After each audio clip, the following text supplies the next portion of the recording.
بسم اللہ الرحمن الرحیم۔ السلام علیکم ورحمۃ اللہ وبرکاتہ۔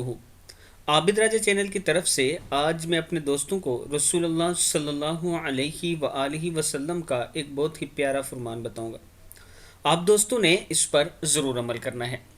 ایک صحابی رسول صلی اللہ علیہ وآلہ وسلم نے ارشاد فرمایا کہ میں نبی اکرم صلی اللہ علیہ وآلہ وسلم کے پاس آیا اس حال میں کہ آپ بیعت لے رہے تھے۔ میں نے کہا اے اللہ کے رسول صلی اللہ علیہ وآلہ وسلم، ہاتھ پھیلائیے تاکہ میں آپ کی بیعت کروں اور آپ مجھ پر شرط لگائیں کیونکہ آپ بہتر جانتے ہیں۔ آپ صلی اللہ علیہ وآلہ وسلم نے ارشاد فرمایا میں آپ سے اس بات پر بیعت لیتا ہوں کہ آپ اللہ تعالیٰ کی عبادت کریں گے، نماز قائم کریں گے، زکوٰۃ ادا کریں گے، مسلمانوں سے ہمدردی کریں گے اور مشرکوں سے علیحدگی اختیار کریں گے۔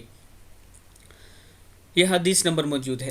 میں اپنے دوستوں سے گزارش کروں گا کہ اس ویڈیو کو آپ دوستوں نے آگے ضرور شیئر کرنا ہے اور اس پر عمل بھی کرنا ہے۔ السلام علیکم ورحمۃ اللہ وبرکاتہ۔